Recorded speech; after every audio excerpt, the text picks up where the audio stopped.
Production and distribution of City Club forums on IdeaStream Public Media are made possible by PNC and the United Black Fund of Greater Cleveland, Incorporated.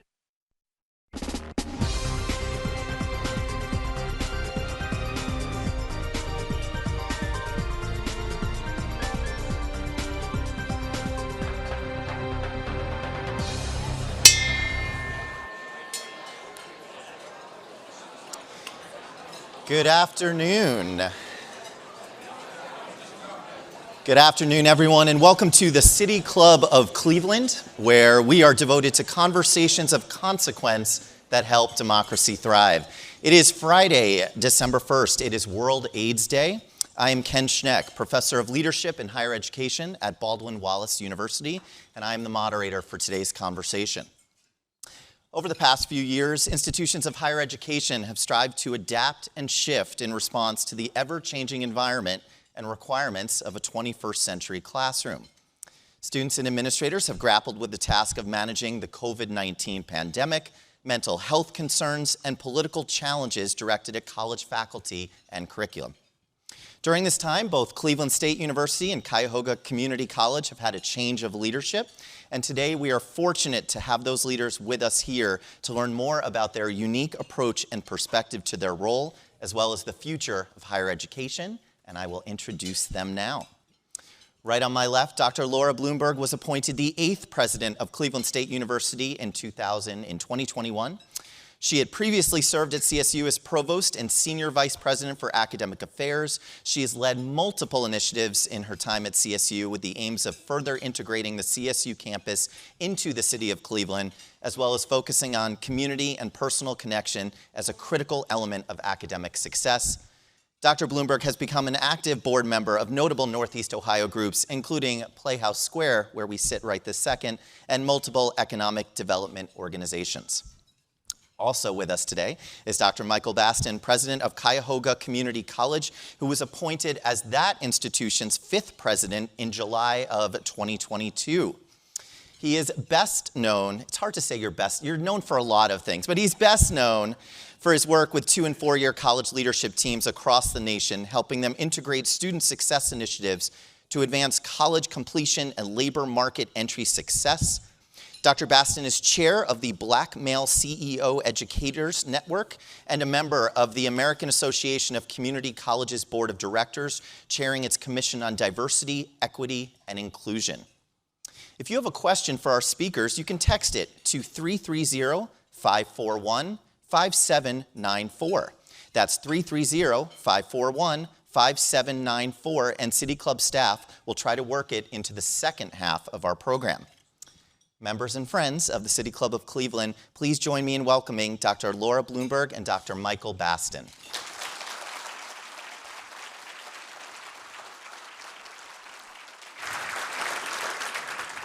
Okay. In the last 3 years, if we flash back 3 years ago, you both were not in the positions that you currently hold. True. You've taken on these huge leadership positions. Can you talk a little bit about your leadership style and how you take on such a massive transition? You want me to take that first? I sure do. Well, first, thank you for having us here today. It's Dr. Baston and I have been on panels together several times, and it's always a pleasure. And I think it's important to point out that our friendship is real and our dedication to partnership is real, and I think you'll see that come through.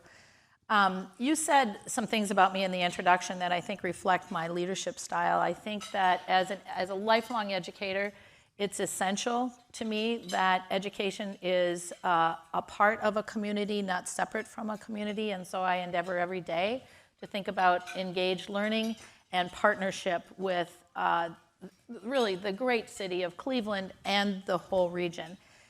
There's this, I've been thinking a lot about this. There's this quote from the French philosopher Voltaire. I used it in my recent State of the University address, and it doesn't speak to my entire leadership philosophy, but it's a large part of what I believe is essential for a higher ed president, and it is that appreciation is a wonderful thing. It makes what is excellent in others belong to us as well. And when a scholar chooses to step outside of their own research and academic field to lead a university, we make the decision to put our own research on the back burner and teaching on the back burner to amplify, celebrate, and share the great skills of all of our colleagues. So I'm joined here today with tables full of colleagues who I hold in the highest regard, and I feel like a big part of my leadership is to enable and amplify their excellent work. Wonderful, thank you. Sir? I always love being and spending time with Laura because she is not only an extraordinary leader, but an extraordinary person. And we had the opportunity to come into this community recognizing that there's so much opportunity here, so many good things that are happening here. And I come as a merchant of hope. My role and my leadership style and the ways in which I think about the work we do is all in service to this idea that hope is not just a feeling, that if you can have great goals and plans and take some actions, you actually can lift ideas and you can lift systems and you can lift the quality of life for real people. And so as I think about all the wonderful people that I have the opportunity to work with and our students, some of them who are here today, I think about how do we inspire and encourage and support and create the conditions by which folks can lift hope, can stand against despair, can really breathe life into opportunity. And so my leadership style is all about expanding opportunity and lifting hope. Thank you. You can't read Inside Higher Ed or the Chronicle of Higher Education. There's no morning that you can tune into that source and not see colleges that are struggling, either with declining enrollments, financially, that dreaded enrollment cliff that keeps us up at night. We've all been in the classroom. How would you start by grading the health of your institution? And there can be no grade inflation for this. I would say we are a solid B+. Okay. And I would give you the reasons why I believe we're a solid B+. We're a solid B+ because for 60 years, over 1.2 million people have come to receive something that we offered them that could help them grow in their life, in their journey, in their educational experience, that they have 85% of them stay right here in Northeast Ohio and contribute. So in that regard, I think our specific focus on making sure that career exploration, connecting with business and industry, connecting with community-based organizations, for those reasons, and the ability of our institution to constantly evolve and be nimble, and the level of commitment of the folks throughout our system. We've got about 4,000 employees in our system, about 41,000 students. To see the level of commitment, I would say a B+. That being said, we want to be an A+ institution. And there are things that we have to do to get there. We have to continue to improve the quality of our programs and services and the ability to navigate what we offer. We have to continue to grow the ability of our faculty to really be embedded in what's happening now in the world of work, so that as they continue to reimagine the syllabi and the kinds of learning experiences students have, that can be at the forefront, and you have to fund that. You can't just expect people to be inspiring and then don't give them the resources to do that. So I think that, we're on track. We have lots of wonderful support from the community, of which we very much appreciate. But we're not where we want to be.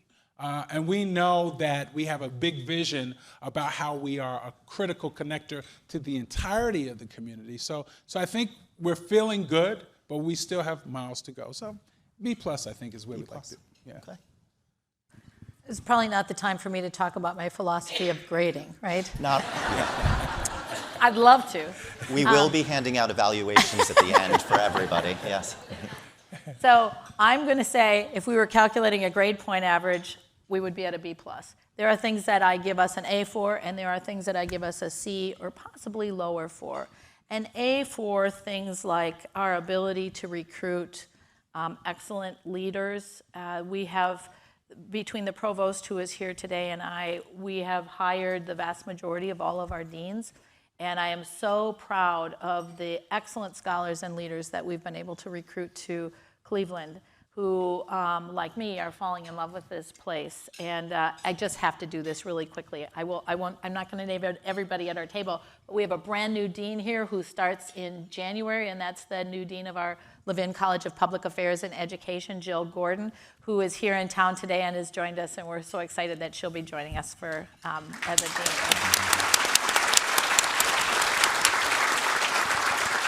I give us an A in that regard. Our future in terms of scholarship and leadership is bright. I give us less than a B+, more like a C in areas that are holding us back, and that may be the systems and structures. We're a young institution. We were just born in 1964, Cleveland State University. And sometimes I think some of our, I don't know, like our equivalent of software programs, the systems that help us do our work, I feel like they haven't been updated since about 1964. And those things, when you face declining enrollment, those things come with a cost. And it's not very compelling to talk to a donor about helping us upgrade our PeopleSoft system. So those things we struggle with, and I give us about a C. On average, I think we're doing quite well. But we have a ways to go. Workforce and economic development. We hear repeatedly here at City Club, in any conversation in Cleveland, that those are the keys to Cleveland's future, to Northeast Ohio's bright future. Where do you see your institution's role in workforce and economic development? Sometimes there can be a disconnect between institutions of higher education and specifically that area of workforce and economic development. How tied in do you think Cleveland State University is to those goals? We talk about this a lot, both on our campus and then the three institutions that have a very different place in the ecosystem in Cleveland, Case Western, Tri-C, CSU, I think create collectively a pretty elegant whole when it comes to things like workforce and economic development. As a president of a four-year graduate school, four-year institution that also confers graduate degrees and PhDs and is a research active university, sometimes I bristle a bit at the workforce conversation, but I know I do that at my peril because we all want jobs. We all want a job when we graduate from a community college or a four-year institution. So I get that.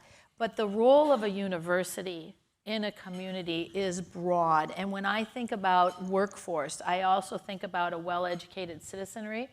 I think about the value of the research that we conduct at CSU, and we are a very research-active institution that has, I don't know how many patents we have, our faculty have achieved in the last several years, but it is many. And so we contribute to the workforce in many ways. And we contribute to the economic development of the region in many ways. So yes, we want to produce students who graduate with a bachelor's or a master's or a PhD and are ready for the workforce, but we are driven by creating an educated citizenry that is as committed to a place. And let me say one other thing about this. When we talk about economic development and drawing people to our region, we're thinking about, we talk a lot about engineers and our ability to be a part of the technological new frontier. We talk about artificial intelligence. But I can tell you, for every person who comes and wants to stay in Cleveland, they also want nice park systems, well-organized cities, well-managed cities, good schools for their children. And a university has teacher education and produces city planners and has people who are all about urban design. And that, too, is a fundamental part of our role in the ecosystem that's going to advance the economic well-being of the region. Thank you. And certainly, I echo many of the comments that Laura said. I always say that a strong CSU strengthens Tri-C because we do have a dynamic educational ecosystem in this community. There are many graduates of CSU that come back to Tri-C because they want to get some of the opportunities that we offer that will advance the good work that they got when they were at CSU. So there's this thought that the students just transfer from Tri-C into CSU as if there's not this constant back and forth because of the complement of educational opportunities we offer. But we do have a big vision here, and that big vision is that this community, Cleveland, can actually be the career capital of the state of Ohio. It is clear that we are the cultural capital of this state. When you look at right here in Playhouse Square, and you look at our sports teams, and you look at all of the different assets from the museums and the orchestra. Jazz Fest. Jazz Fest, right here in June. We want to see you. I did him a solid. That's why I say she's my sister. She's my sister from a different mister, but that's my sister. But it is those cultural assets that are wonderful. But our vision is that this community will be for the state of Ohio what Boston is for Massachusetts, what Atlanta is for Georgia, what Chicago is for Illinois. That place where wherever you start your journey in Ohio, that you come to Cleveland, that you get a solid education, that you learn how to build yourself, whether you're going to work for someone or you're going to be that entrepreneur and start out here. The idea is that if you can, to borrow a phrase from my former town, if you can make it here, you can make it anywhere. And it is the educational ecosystem that actually prepares people to move the world, to move this part of the country. And so when we think about the programs, that is why we are so inextricably tied with business and industry, who are informing some of the academic programs that we offer so that we can meet the talent development needs of the region. That is why we're saying that our entrepreneurial work is important, because we know that more and more, particularly young people, don't necessarily want to work for someone. They want to work for themselves. Now, that doesn't mean they have the ability to do that right away, but we have to build the capacity and help them build the ability to diversify all of the vendor suppliers that ultimately move our agenda forward. So that is the vision, that's the goal, that this community can be the career capital, not the job capital, the career capital, where you'll continue to reinvent yourself, grow, and become everything that you were meant to be, and being a meaningful, contributing citizen who stays here, whose families thrive here, and continue to make us strong. Can I just add something to that? It's always, this isn't what I was going to add, but it's always a pleasure to sit on the stage with Michael, who's, if you can't tell, he's also a pastor. And I'm like, I just can't bring it like that, but you know, the passion's there. One of the things that I believe four-year institutions can learn from community colleges, and certainly we can learn from Tri-C, is that if we hold firm to the really important core of what we do, which I would say would be teaching, learning, education, and shake loose our commitment to things that don't have to be the way they've always been. Academic year, credit, semester, when a student starts, all of those things, then we are going to be ideally responsive. So I can talk about how I think that people who are a little critical of higher ed right now could be wrong, but there's a lot we need to change. And part of that is holding firm to what's most important and letting go of, or holding loosely to, some of those things that we need to be more flexible about. And I think that that Tri-C has done a really remarkable job at doing that, and I think we have things to learn from that. Nice. And the nice thing is, because we spend so much time together and we're in these conversations and we're part of the national conversation as well, the Carnegie Foundation right now is shaking out whether we should even have the Carnegie Hour designations. The ideas that we are generating throughout our educational ecosystem is that we don't necessarily have to do things that we've always done because of agrarian factors that don't exactly exist today. We have to be thinking that, you know, some people are not gonna go 5 years for a 2-year degree. And so the reality is, how do we make sure that we give people the kind of educational experience that is quality? So we should never sacrifice quality. We should never lower expectations. We should never actually try to, microwave an educational experience when we need people to have all of what they need. But at the same time, we don't have to do things the way we've always done them that are producing the current results we actually have. Nice.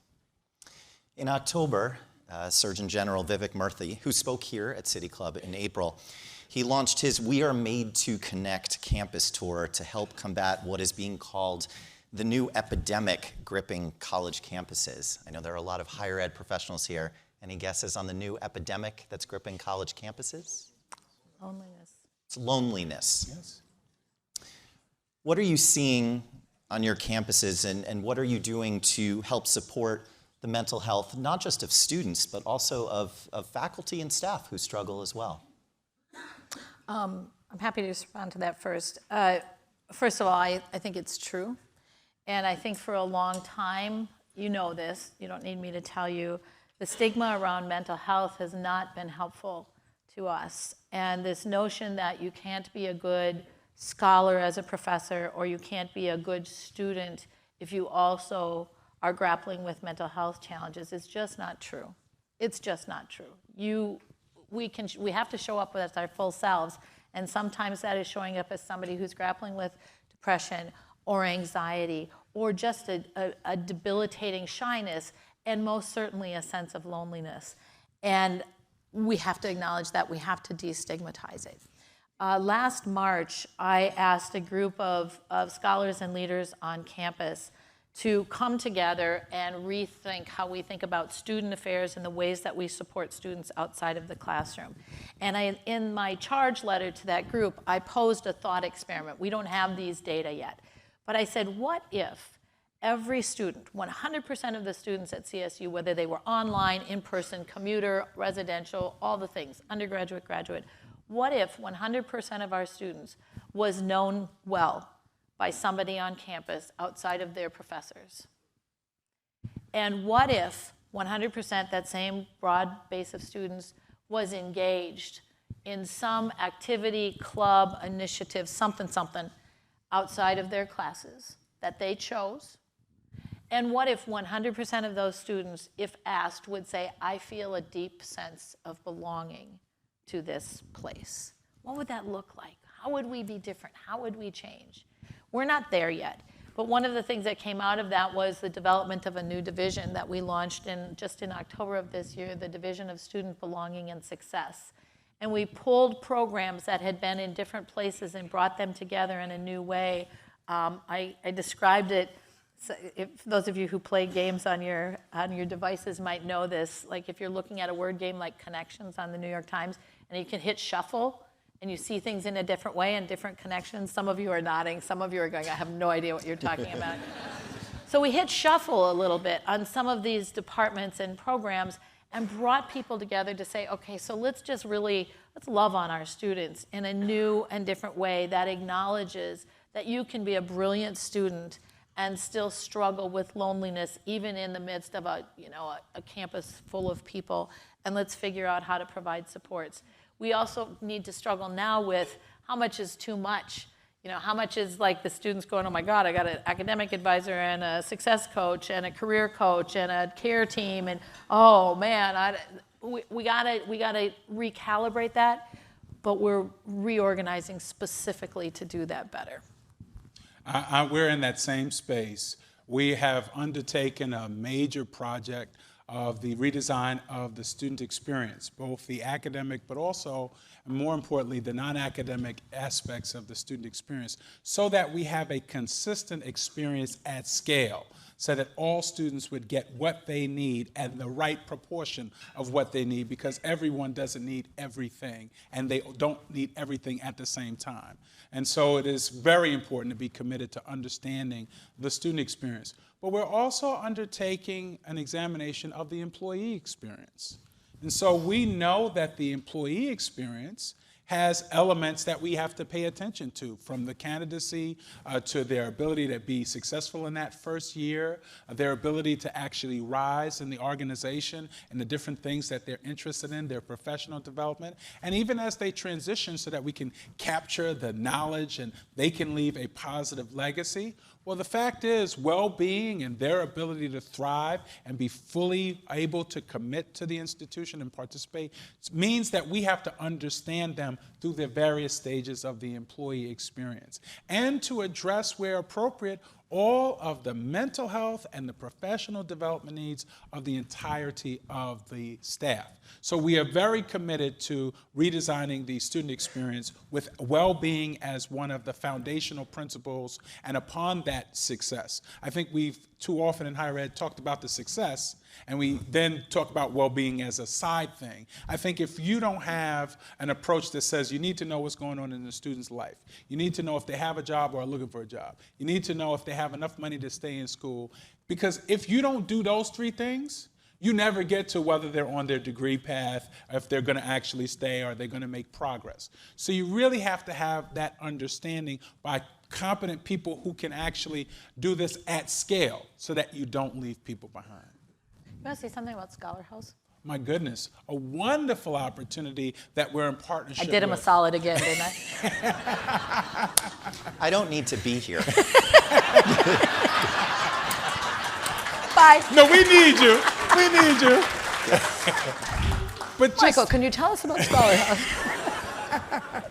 But just think about it. What we have together said is that we want to make sure that single parents, while they're going to Tri-C, while they're going to CSU, that they can have the opportunity to have a clean, safe place to live where they can raise their children, and that they can have the support so that they can finish this educational experience. And then after they finish at CSU or Tri-C then CSU, after that we help them with post-placement residents so that they're able to continue to build momentum.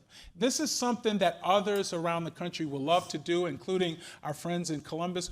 Ours is already built across the street there from our Metro campus, and that's something we should all be very proud of in Cleveland, that we have committed with our county housing authority to say we're going to make sure that we give single parents the best opportunity to be active participants in the lives of their children, still get great educations, and ultimately be fully engaged citizens that will create these opportunities for others down the line. And I'm so happy to partner in this way, and it speaks to the power of partnership, that we continue to look for ways together to make sure that we reach as many people as we can to help them.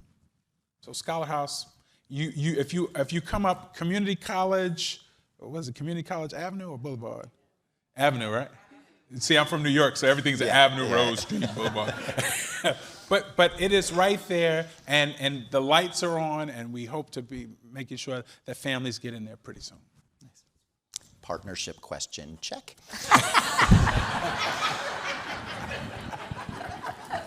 At the start of this fall semester, I threw out whatever I had planned for the first day of both of my master's classes in leadership and higher education, and substituted in conversations in both of those courses, topics on what I maintain is one of the biggest Supreme Court decisions to ever affect higher education, and that's their ban on affirmative action. Can you talk a little bit about how your institution is responding to this decision, and more generally, the importance of a diverse community? Do you want me to take it Sure. first? There's so much to say about this. I'm trying to organize my thoughts a little bit. I want to recognize Dean Lee Fisher, our Dean of the Law School, because I think that there's an actual interpretation of the decision that is a great legal learning opportunity that we have to capture. The short and sweet answer is, and true answer, is that Cleveland State University does not have race-based admissions. So one response could be, well, spit spot, that's it, we don't need to worry about this. I think that any scholar would need to recognize that the Supreme Court, two things. The Supreme Court overturned 45 years of legal precedent. And that is regardless of what you think about it, it is a powerful learning opportunity that we have to capture. I also think a lot about the fact that part of the decision said that they overturned affirmative action because it I don't remember the exact word, violated may not be the word, but it was It was in opposition to core tenets of the Civil Rights Act of 1964. It is the law of the land now. The Supreme Court made a decision. It is the law of the land. Here's where regardless of what I think about that, here's where I find some comfort, is that the Civil Rights Act of 1964, so we will be recognizing a key anniversary of that in 2024, says a lot about civil rights. It says a lot, and we can still draw on that law and so many other policies and practices that we have in place to ensure and support a diverse learning environment. And you asked me, or asked us, what we thought about the importance of diversity. Let me speak to that very directly.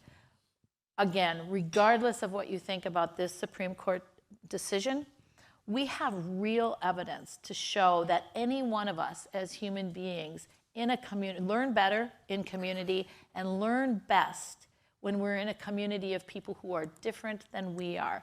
Different along dimensions of age, race, religion, political affiliation, gender, because it creates an opportunity that we can't have ourselves, and that is to see the world or endeavor to see the world through another lens. That is a rich learning environment, and that's the kind of place I want to be in. So regardless of the fact that Cleveland State doesn't consider race in admissions, we seek to have a diverse learning environment because it is an enriched learning environment. So it's fundamentally part, can you tell I feel strongly about this? A little bit. Fundamentally part of what we should be doing as a learning organization. And I'm in complete agreement. You know, when I was a law student, I worked at the NAACP Legal Defense and Education Fund. And at that time, in 1996, we were doing research with the Center for Constitutional Rights on dealing with hate crimes laws in 1996, not 56, not 46. We were doing desegregation cases in 1996. I was researching how to defund white citizen groups that were burning black churches in 1996. And so we know that there's always this notion of rolling back gains made legally over time. And so my concern is, as a community college president, we are open access institutions. We take the top 100%. That's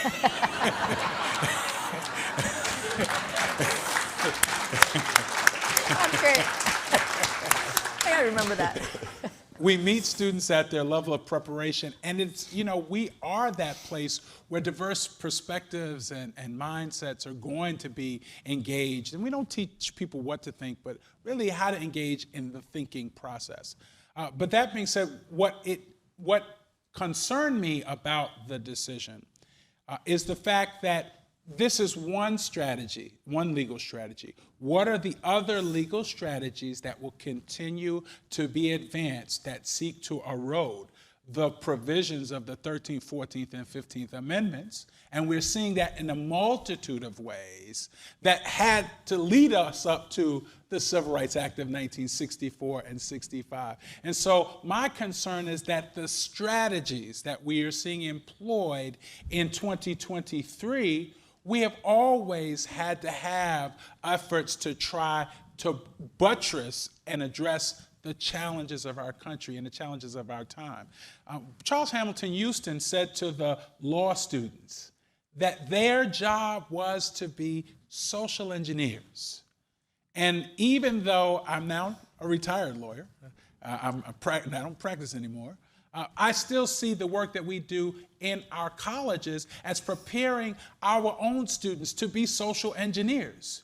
Our own students should construct the community and the society that we desire, that they should be prepared in whatever their field of endeavor it is to actually make the world better and to use education as that ability to do that.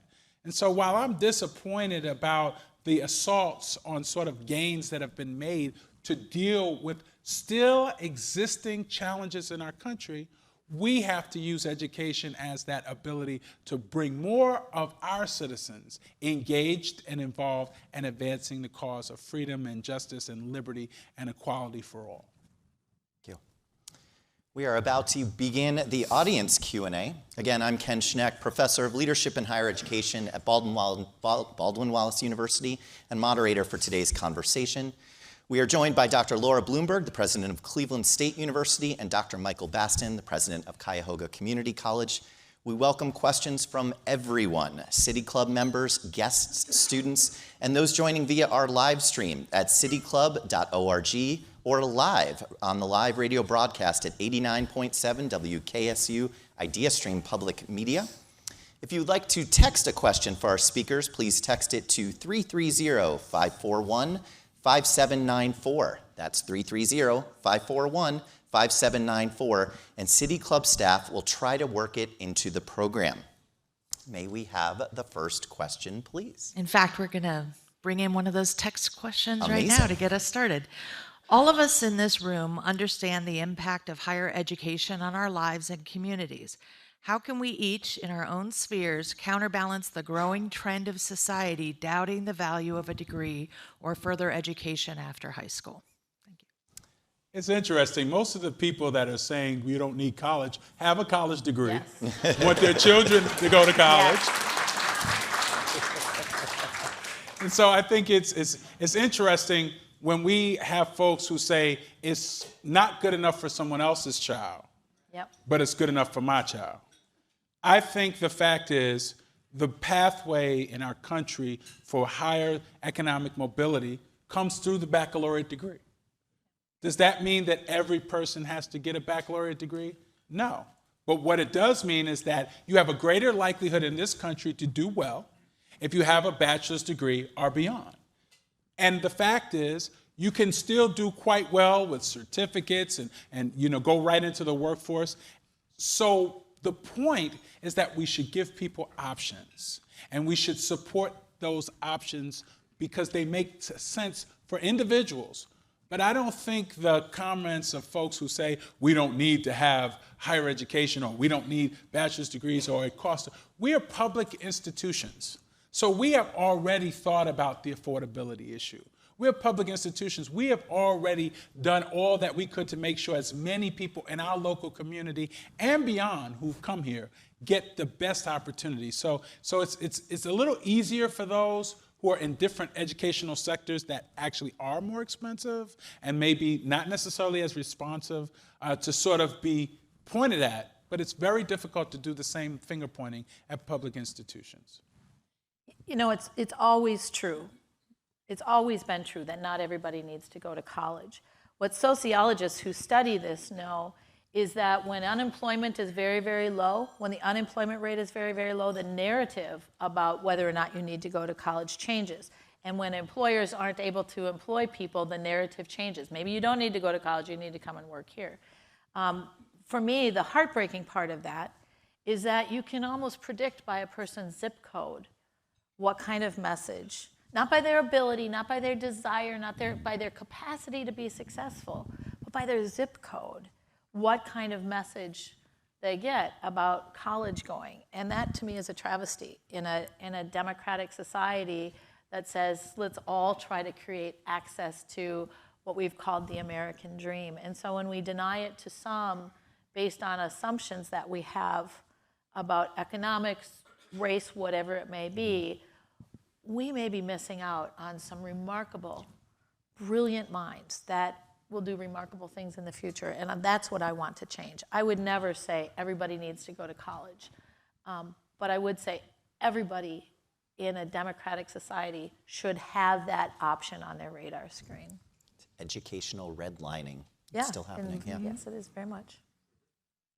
Good afternoon. Thank you for being here. I have two questions, but I promise I'll be quick. The first one, many of our teachers are leaving the profession because they don't have the tools to be able to work with students who are experiencing trauma. And when you look at the research, trauma causes students to make some real crazy decisions. When you ask them why they did it, they will seriously and honestly tell you they don't know. So this first question is, what are you doing to prepare teachers to be able to use trauma-informed strategies to work with the students so that they can keep students in the classroom instead of being suspended for things that trauma controlled them and made them do? My second question is, Senate Bill 83 is being Never heard of it. I'm sure. It's being called the Higher Education Destruction Act. And for those of you who don't know, it would really make diversity, inclusion, and equity programs illegal. It would ban teachers from talking about justice and race in the classroom. So the second question is, talk about the harm, the danger of Senate Bill 83. I want to start with the teacher education piece of it. I bet you do. And we're out of time, so we're, yeah. We do have a teacher shortage, and we have a teacher crisis here. And that crisis is, you know, the fact that we have not necessarily treated the teaching profession in the way and valued it in the ways that we needed to. And we've done the same thing in policing. So you wonder why we can't find folks that want to go into law enforcement. And you see how poorly we've talked about those who are in law enforcement because of the actions of some. The same is true of education. We ought to be lifting up our teachers, and we ought to be figuring out how we support them and give them all of the supports. In our institution, we do have programs for early childhood education, and I know that CSU and other institutions are focused on the teacher preparation experience. And trauma-informed training is going to be a part of the work that ultimately has to be provided as professional development for our teachers, because it has even been more clear to us as a result of the pandemic, with the learning loss of the young people and the sort of social emotional challenges that went through that experience, and now they're making their way through the educational pipeline, and they will ultimately get to us. And so it is important for us to think about it from that multilateral perspective.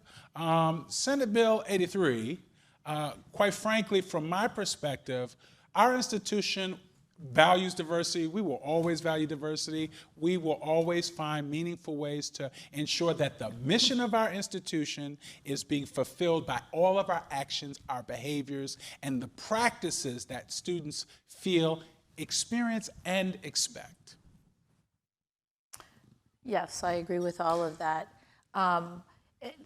Just a brief comment about teacher education. We are working really hard to look at the departments at CSU that focus on teacher education, saying, do we have the right mix? Do we have the right balance? Do we need to hit shuffle on that and think about reorganizing them in different ways? And I do know, and I will be talking to our government relations person about this sometime soon, that there's a lot of questions about licensure and certification that we just need to kind of run to ground. What do we need to be advocating for? It's very much on our radar screen. Here's what I want to say about Senate Bill 83, because I've been thinking about it a lot. I believe where we have this great opportunity to find common ground is in a fundamental belief in free speech.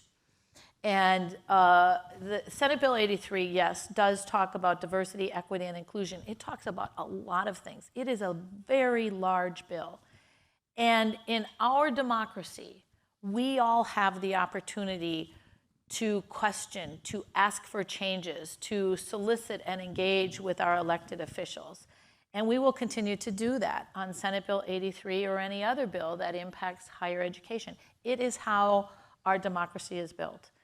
I used to be the dean of a policy school, the Hubert Humphrey School of Public Affairs, and in the front courtyard of the building where I worked, there is a little sitting area, and in the little half wall in the outdoor garden sitting area is a very famous quote by Hubert Humphrey, so I saw it every day when I walked in. And it says, freedom, and sometimes Hubert Humphrey, the man, would interchange freedom and democracy. So freedom, or democracy, is hammered out on the anvil of discussion, debate, and dissent. That's where we are. We are discussing, we are debating, and at times we are dissenting. It is what we do in a free society. At some point, Senate Bill 83 will or will not pass. If it passes, it becomes the law of the land, and we deal with that at that time. But all of us have an opportunity to seek to have the best kind of policy we can have. And when we don't agree, that too is a part of democracy. So that's where we are with Senate Bill 83. Parts of it I support, and parts of it I do not. And that's probably true of everyone in this room who is familiar with it, and that's how we roll as a democratic society. So in the last year, we've seen tech exponentially increase, and its capability is slightly terrifying, right? It can change workforce paradigms, but also it sort of opens up this realm for personalized education that we've never seen thus far in really human history. So can you touch on that dichotomy a little bit, and then how you enable students or parents who would come to you and say, look, I'm planning 4 or 2 years ahead, but the workforce might look very different. So how do you enable them to have confidence that you are setting them up for success, but also enabling your educators to be precise in the way that they're educated? Wow, that has a lot of pieces to it. That's a whole semester. That's another hour. Yeah, that's a great question. But let me kind of go to the heart of it. Educational institutions, both Tri-C and CSU, are constantly thinking about the next, what's next. So we're always thinking in terms of the future. And as you heard Laura talked about, and we are as well, we are starting to retrofit some of the ways in which we educate and the modalities. I mean, if you had asked most colleges prior to the pandemic if they were all going to go online, the majority of people said, we're not doing that. We don't do that. Yeah. Faculty members, I know plenty of faculty members say, I don't even like the computer. I am not going to actually do that. But now, you know, once we had to make the shift, and we made the shift, some say, well, you know, I don't know if I necessarily want to come back to campus. And we need them to come back to campus. But my point is still the same, that higher ed, in some ways, we take a long time to do things. But in other ways, we are advanced, and we can move nimbly. We can make certain things happen, including the new modalities. And that's why it is important for us to stay close to our Board of Visitors. Both of our institutions have boards of visitors where we hear from people in the field that help to inform our curriculum, that help us to really stay current, so that as you think about your young person that's going through the educational pipeline, that when they get to us, we will be ready for them as we continue to move them forward. We should not be scared of technology. We should not be afraid. Listen, the fact is, people say, well, you can't use a calculator, that's cheating. Who doesn't use a calculator if they want to get the answers right? So now in many math classes, they let you use a calculator. So the fact is, we have to understand the ability of the tools. We have to show folks how to ethically and appropriately use the tools. And we can't just simply say, oh, this is a bad thing, because at the end of the day, it's available. And we want to make sure that people understand how we can keep them ethically appropriate, but also continue in the evolution and our advancement. You know, that is critical and important, because other countries will. And we don't want to always lag behind. We used to be #1 in education in the world. We don't want to be 12. And so we've got to recognize that if we unilaterally disarm, because new technology and new information and new systems are available, and we want to stay purist, we will never move back up into the premier spot of educational leadership in the world.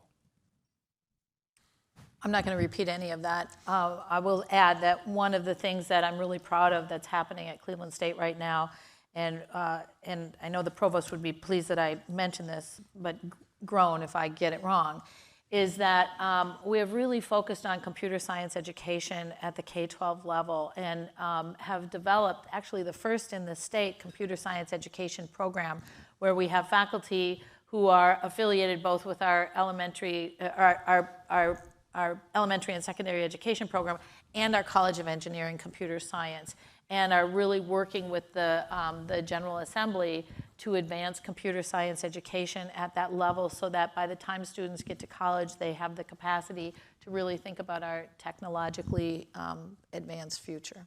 Thank you. Yes. Good afternoon. It's an honor to be in all of your presence. This is Desiree Calaguar, Mayor. And first, I want to thank both of you for, although you're not a Clevelander, I was born here but reared overseas and here. You are very right, and I concur with you. There is a great deal of opportunity here, and when everybody comes together, then we can build capacity for everybody else as well. So that's the key of a greater community. And I thank you for those comments. However, here's the critique, and I hope it's not a critique, it's a concern. And coming also from the private sector, not only working in the public sector, like, you know, tech department is ahead of the game in some areas, and then the marketing department says, no, we'll sell it right now, and the tech says no. But getting to the concern here is in regards to 10 years ago when I was overseas with the State Department and returned. Ohio's pre-K academic performance was about 10 years ago, number 6. Yes, out of 50 states. And it, matter of fact, follows up with your comments. Now that Ohio has positioned itself with the Intel Hub and others, how do we plan to prepare the workforce other than programming like Project Lead the Way, PACE, as well as a 2-year career tech pathway, taking into account that China has successfully applied the EU Oslo agenda from 2008 and leveraged local and global connections if we are all referencing to global learners and participants of today? I'm good at the Laura. I'm also giving it to Laura. I wore my CSU green armor today, so I can handle it. I think it's incumbent on every single person in this room and in this community to care about the education of our children. I am a university president, but by training, I started my career as an elementary school special ed teacher, and I've been a K-12 principal. And if we don't get the education of our children right, nothing else matters. And it's easy to point fingers. I remember being a president or a principal and listening to our 7th grade teachers saying, if the 6th grade teachers had only done this, and the 5th grade teachers, they're all our children, folks. And that overused line really is true. It takes a village. And when our CMSD schools are struggling, or whatever school is struggling, we should all care deeply. As much as I want people to support CSU and Tri-C, we must support our littlest learners. And that is where we're going to build our success. It just fundamentally is. And I'm not sure I have much more to add than that. We can look at what China is doing. We can be concerned about what's happening in the world. We need to focus like a laser on what's happening here and get that right. And I'll just add this. We've already begun conversations. I think what you're seeing, even in our discussion today, what you're seeing is a different level of engagement and a level of commitment, not only in the higher education space, but we've begun conversations with Warren Morgan and CMSD and others. We really see ourselves as being a part of the solution, not the solution. We see ourselves as looking at these big ticket items and working with our other partners in the ecosystem to figure out how we take our respective strengths, how we look at the assets of our various institutions and tie them together to improve outcomes. Both Laura and I serve on talent development committees for both Team NEO, for GCP. So we're actively engaged in the kinds of conversations that say, it's not just going to be the higher education sector that's going to be able to address the issues. And it's not even just going to be K-12. And it's not all the community-based organizations that are involved in education or children's support services, but it's all of us thinking deeply and strategically and really beginning to say to Cleveland and to Northeast Ohio, we need some higher level goals. We need some higher order responsibilities that we coordinate to begin to move the needle. Because I don't want to be 12. You know, I do want to see our community thrive. And here, this is just my opinion. Now, I'm not going to speak for Laura on this one. This is on me. Since I came to Cleveland, I see a lot of great people doing a lot of great things. I do not see the level of integration that we need to actually bring the impact that we need to turn things around. Forums like this one are made possible thanks to generous support from individuals like all of you. You can learn more about how to become a guardian of free speech at cityclub.org. Today's forum is in partnership with McDonald Hopkins and part of the City Club's Education Innovation Series, thanks to support from Nordson. The City Club would like to welcome students joining us from Lutheran West High School and MC Squared STEM High School. I love when you are here every single time. We would also like to welcome guests from the tables hosted by Beyond Breakthrough, Bostwick Design Partnership, Cleveland State University, College Now Greater Cleveland, College of Worcester, Cuyahoga Community College, Metro Health Foundation, and PNC. And taking some personal privilege here, also my colleagues from Baldwin Wallace University, including President Robert Helmer, sitting right here in the front.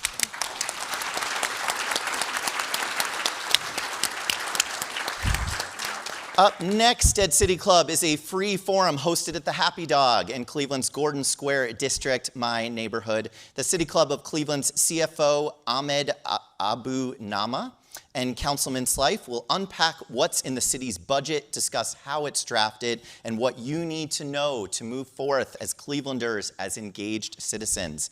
And speaking of engaged citizens, the City Club's final forum of 2023 will take place on Friday, December 15th. Author and Professor Manny Teodoro with the University of Wisconsin-Madison will be here to discuss the intersection of citizens' trust in public utilities, think safe drinking water and Flint, Michigan, and the likelihood to participate in civic engagement. Can strong public infrastructure combat the vicious cycle of distrust that undermines democracy? You will find out by attending on December 15th. You can learn about these forums and others at cityclub.org. And that, my friends, brings us to the end of today's forum. Thank you once again to Presidents Bloomberg and Baston, and thank you, members and friends of the City Club. I'm Ken Schneck, and this forum is now adjourned. For information on upcoming speakers or for podcasts of the City Club, go to cityclub.org.